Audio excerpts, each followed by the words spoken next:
ఇప్పుడున్న బిజీ లైఫ్‌లో పేరెంట్స్ చాలా బిజీగా ఉంటున్నారు. హ్మ్. సో, వాళ్ళకి, వీళ్ళకి ఇది అని చెప్పేంత టైం గూడా లేదు. అంటే పిల్లల్ని కంటున్నారు, స్కూల్‌కి పంపిస్తున్నారు.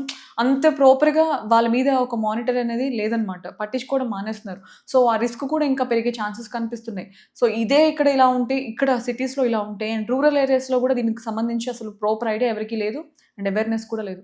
సో, దీనివల్ల అసలు రిస్క్ ఇంకా పెరిగే అవకాశం ఉందా? చాలా పెరుగుతుంది.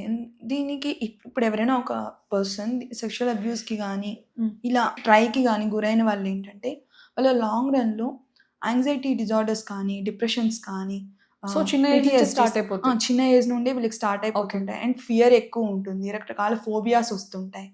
ఆహ్, ఏదైనా ఒక జెండర్‌ని చూసి భయపడుతుంటారు. ఎవరైనా ఇప్పుడు చిన్న పిల్లల మీద జరిగింది. ఒక పెద్ద మేల్ ఎవరైనా చేశారు, లేదా ఫీమేల్ ఏదో ట్రై చేశారు అన్నప్పుడు, వెంటనే ఏంటంటే వీళ్ళకి భయమేస్తుందనమాట.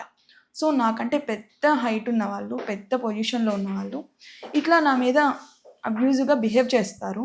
సో, అన్న ఫియర్ ఏదైతే ఉందో వాళ్ళకది లైఫ్ లాంగ్ కంటిన్యూ అయ్యి, వాళ్ళ ఫ్యూచర్‌లో ఏంటంటే ఎవరైనా కొంచెం ఆ ఫీచర్స్‌కి దగ్గరగా కనిపించినప్పుడు వెంటనే వీళ్ళు భయపడిపోతారనమాట. హ్మ్. వాళ్ళతో ఫ్రీగా మూవ్ సో, అవ్వలేకపోతారు. మైండ్‌లో అదొకటి ఉండిపోతుంది అలా. అదొకటి వాళ్ళకి హ్మ్. అన్‌కాన్షియస్‌గా ఉండిపోతుంది.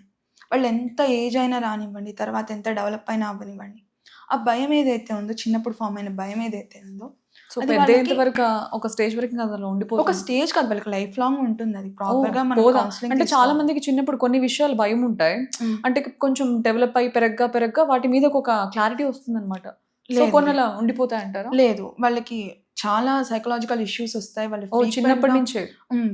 ఎక్కువ ప్రోన్ ఉంటారు. అంటే దీనికి డిప్రెషన్‌కి గానీ, యాంగ్జైటీ డిజార్డర్స్‌కి గానీ, ఈవెన్ ఫీమేల్‌లో అయితే ఫ్రిజిడిటీ అనే సమస్య ఓహ్! ఒస్తుంది వాళ్ళు పెద్దయ్యాక. అలా రకరకాలుగా ఉంటుందనమాట. అబ్బాయిల మీద చేసినప్పుడు వాళ్ళు గేస్‌గా ఎక్కువ మారుతుంటారు.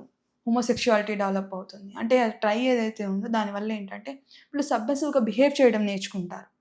అంటే వాళ్ళెవరో వచ్చి నా మీద ఏదో ట్రై చేస్తారు. నేను వాళ్ళకట్లా ప్రొవైడ్ చేస్తూ ఉండాలి అన్నది నేర్చేసుకొని వాళ్ళేంటి గేస్‌గా మారుతుంటారు.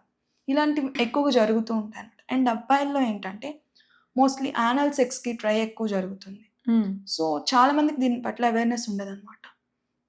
సో, మనం ఓపెన్‌గా ఇవి మాట్లాడినప్పుడు, చెప్పినప్పుడే వాళ్ళకి క్లారిటీ వస్తుంది. వాళ్ళేదైనా ఇది ఫేస్ చేసినప్పుడు వాళ్ళు చెప్పగలుగుతారు. మనం పేరెంట్స్ మాట్లాడకుండా, పేరెంట్సే అవేర్‌నెస్ తెలుసుకోకుండా బిహేవ్ చేసినప్పుడు ఏంటంటే, మనకి కమ్యూనికేట్ అయ్యే అవకాశం లేదు. పిల్లలకి జరిగినా కూడా వాళ్ళెవరికి చెప్పాలో తెలియక వాళ్ళు సఫర్ అవుతూ